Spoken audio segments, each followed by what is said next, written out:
इस हकीर फकीर का तारुफ आपके दरमियान कराया। हमारा ताल्लुक बंगाल की सरजमीन से 2, 4, 10, 40 से नहीं है, तकरीबन 600-625 साल से हमारा ताल्लुक बंगाल से है। तुम्हें अपने बाप दादा का शजरा नहीं याद होगा, लेकिन हमें अपने बाप दादा का शजरा मालूम है। हजरत मखदूम अलाउल हक पंडवी रहमतुल्लाह ताला अलैह, जो हमारे मखदूम अशरफ जहांगीर शिवनानी के मुर्शिद हैं, पीर हैं, जिनके दरबार में हजरत मखदूम अशरफ जहांगीर शिवनानी ने 1-2 साल नहीं, मुरीद हुए तो 12 बच्चर रह गए। अभी 12 मिनट मुरीद देने में मुश्किल होता है। दरवाजा बंद हो तो ठोक डालेगा दरवाजा, क्यों खोलचे ना, देरी हो है ना।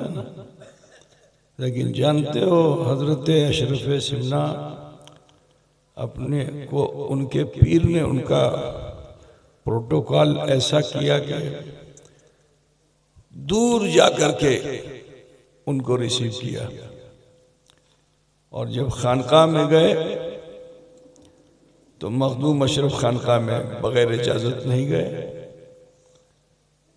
तो 3 दिन तक उसी चौखट पे बैठे रहे। समझ रहे हो ना। तो आजकल की पीरी मुरीदी तो सब मतलब की है, बोतल दम कराने की है। और वो लोग थे कि जो अपनी जान, अपनी रूह को अपने मुर्शिद पे फिदा कर देते थे। यही वजह थी कि उनको मर्तबा मिलता था, मुकाम मिलता था। तो मैंने बताया कि हमारा ताल्लुक आज का नहीं, बहुत पुराना है, और जब से लेके अब तक और इंशाअल्लाह क़यामत तक हमारी नस्लें बंगाल से ज़रूर वाबस्ता रहेंगी इंशाअल्लाह ताला। हाँ, ये ज़रूर है कि कभी कोई गांव छूट जाएगा, कभी कोई बाजार छूट जाएगी, कभी कोई मोहल्ला छूट जाएगा, कभी कोई घर छूट जाएगा, लेकिन ज़ाहिरी तौर पर तो छूटा हुआ होगा, मगर हमारी नीयत में कोई घर, कोई बाड़ी नहीं छूटी हुई है। हमारी आपसे ऐसी भालोबासा है। आपकी इस आबादी में इत्तेफाक ये कि इतने सालों में पहली बार आना हुआ, तो अगर लोभ होता तो मैं बहुत पहले आ गया होता।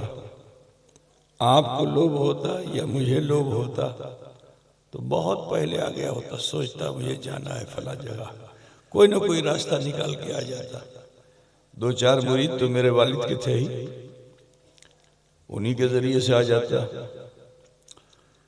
लेकिन आना वही अच्छा है कि जिसमें अल्लाह की मर्जी शामिल हो।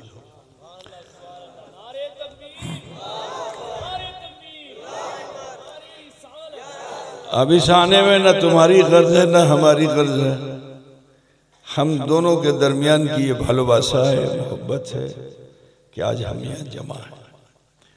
तो ये मुलाकात हमारी नई नहीं है, बहुत पुरानी है।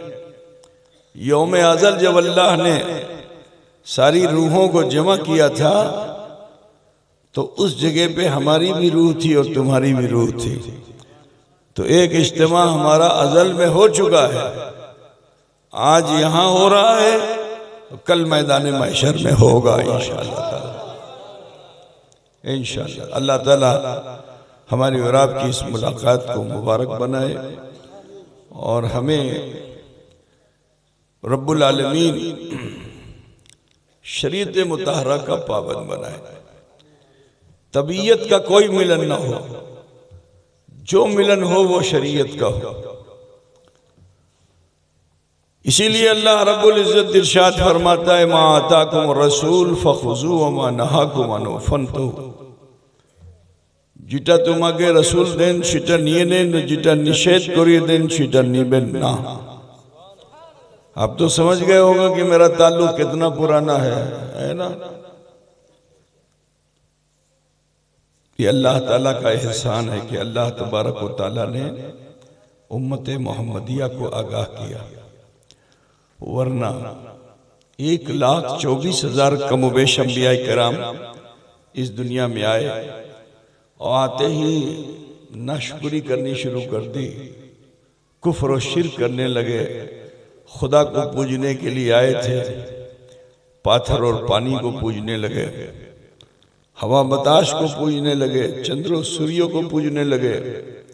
लेकिन अल्लाह अपने बंदों पर ऐसा मेहरबान कि उन कुफ्फार और मुशरिकीन पर अल्लाह ने कहर और गज़ब नहीं नाजिल किया, बल्कि उनकी इस्लाह के लिए, उन्हें सुधारने के लिए अल्लाह ताला ने उन्हीं के समाज से किसी को नबी और रसूल बनाया। एक बात जान लो कि कुफ्र और शिर्क करने वाले पे अल्लाह गज़बनाक नहीं है, लेकिन उसके भेजे हुए नबी और रसूल की शान में जुदी कोई खोती करता है तो अल्लाह बहुत गज़बनाक होता है। पूरे कुरान को पढ़ो तो तुम्हें पता चलेगा कि आदम अला नबीना अलैहि वस्सना से लेकर ईसा अलैहिस्सलाम तक जब जब समाज ने शान नबी में गुस्ताखी की, नबी को अपने बराबर समझा, नबी की कोथा को नहीं माना, नबी की शान में गुस्ताखी की, तो अल्लाह ताला ने ऐसी कौमों को तबाह व बर्बाद कर दिया। कुरान पाक में ऐसी हठधर्म और जिद्दी कौमें, उनका तस्करा है। कुरान में कौम आद का जिक्र है, कौम समूद का जिक्र है, कौम बनी इसराइल का जिक्र है। ये वो कौमें थी कि जो बड़ी जिद्दी और हठधर्म थी। तो जानते हो अल्लाह ताला ने किसी की सूरत को मस कर दिया, सूअर बना दिया, किसी को बंदर बना दिया, किसी के लिए जमीन को फाड़ दिया, धंस गए, मुरे गले, किसी के लिए दो पहाड़ को आपस में मिला दिया, हस्ती को शेष कर दिया। अल्लाह तबारक जब जब नबी की शान में खोती हुई, अल्लाह ताला ने गजब फरमाया, इंसान तबाह बर्बाद हो गया। वही लोग कामयाब हुए कि जिन्होंने नबी की कोथा को मान लिया, नबी से भालोबासा किया। तो कुरान पाक में एक पूरी सूरत पाक है, उसका नाम है सूरह कहफ। क्या नाम है जी? ज्यादा लोग नहीं थे गिनती के, 1 2 3 4 5 6 7, बात समझे ना? 70 नहीं थे, तो उंगली पे गिनने वाले थे। लेकिन ये नबी से भालोबासा करने वाले थे, मोहब्बत करने वाले थे। बादशाह बड़ा जालिम था, उसके जुल्म से बचने के लिए अपने आप को गुफा में पहुंचा दिया। लेकिन सुनो, वो नबी नहीं थे, वो नबी वाले थे। वो क्या थे? नबी वाले थे, वो नबी नहीं थे। नबी से भालोबासा करने वाले थे, नबी से मोहब्बत करने वाले थे। तो सुनो, उन नबी से भालोबासा करने वालों से एक और मोहब्बत करने वाला था, एक और भालोबासा करने वाला था। वो इंसान नहीं था, वो कुत्ता था। क्या था? कुत्ता पूछते थे ना। नबी का मर्तबा देखोगे, नबी से भालोबासा असहाबे कहफ ने किया और असहाबे कहफ से भालोबासा कुत्ते ने किया। ठीक? बोलो, वो कुत्ता कितना नसीब वाला है, कितना नसीब वाला है कि नबी के वलियों से मोहब्बत कर ली तो अब अल्लाह ताला उसको जहन्नम में नहीं डालेगा, वो जन्नत में उन्हीं के साथ जाएगा। तो भालोबासा का ये लाभ होता है, भालोबासा की फायदा होता है। अब आप सुनिए, एक कौम है, कौम समूद, आज भी सऊदी अरब में उसकी निशानी पाई जाती है। मदीना शरीफ से 350 किलोमीटर की दूरी पे जाओ तो वहाँ आपको वो पहाड़ मिलेगा जिसको कौम समूद ने काट काट करके मकान बनाया है। उसको पूरी दुनिया अभी आ रही है। अभी तो ये जो बादशाह आया सलमान, टूरिज्म को डेवलप कर रहा है, तो उसने उसको बड़ा मेंटेन कर दिया है, लोग वहां जा रहे हैं देखने के लिए। तो वो ऐसा मकान बनाया है कि उसके अंदर खिड़की नहीं है, उसके अंदर कहीं छिद्रों दिखाई नहीं देता है कि कहीं से सूरज की रोशनी आए। लेकिन वो कौन सी टेक्नोलॉजी थी, इंसान का दिमाग कैसा था कि बगैर खिड़की के, बगैर रोशनदान के सूरज की रोशनी भी अंदर आती है, और हवा अगर हल्की सी भी चलती है किसी रुख की, पूरब की हवा चले चाहे पश्चिम की हवा चले, लेकिन वो पूरे घर में ऐसी हवा चलती है कि वो मकान बिल्कुल एयर कंडीशन की तरह हो जाता है। जरा सोचिए, आज भी वो निशानी वहां मौजूद है कौम समूद की। तो जो इंसान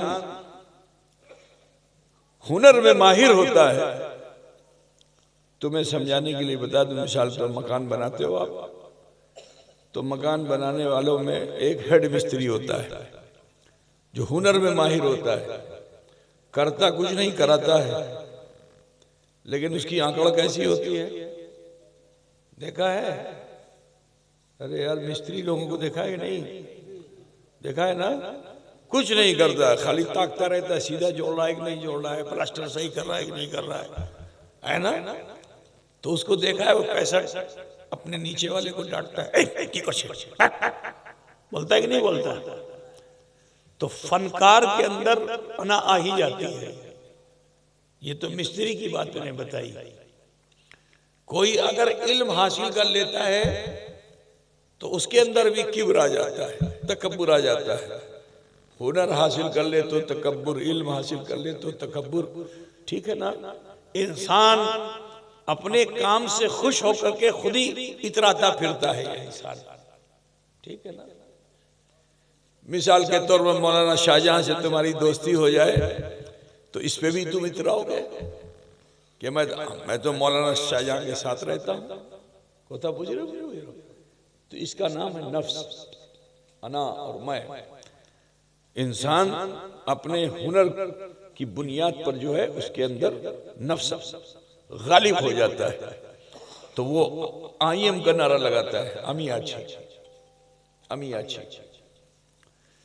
तो कौमे समूद का भी हाल वही था कि वहां मजदूर कम, मिस्त्री ज्यादा थे, और सब एक से एक हुनर वाले थे। कोई ग्रेनाइट को काट करके बेहतरीन जाली बना दे, कोई ग्रेनाइट को काट करके बेहतरीन फूल बना दे, तरह तरह के हुनर वाले थे। और अकड़े हुए लोगों को सुधारना बड़ा मुश्किल होता है। जिसमें मैं होती है, खुदी होती है, तो वो खुददार नहीं बन पाता है। अकड़े हुए को सुधारना बहुत मुहाल होता है। तो ये अकड़ी हुई कौम, कौमे समूद, लेकिन अल्लाह ताला ने उनको सुधारने के लिए जिसको नबी बनाया, उनका नाम है हजरत सालेह अलैहिस्सलाम। की नाम है? আমার কথা বুঝতেছেন না বাবা? যদি কিছু অসুবিধা হবে তো বলবেন, আমি বাংলার মাধ্যমে বোঝাতে চেষ্টা করব, চিন্তা করবেন না, ঠিক আছে?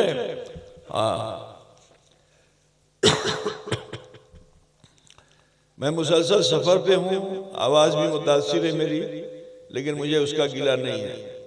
अल्लाह ने मुझे जिस मनसब पे रखा है, चाहता यह हूं कि जो मेरे सीने में है वो आपके सीने तक पहुंच जाए।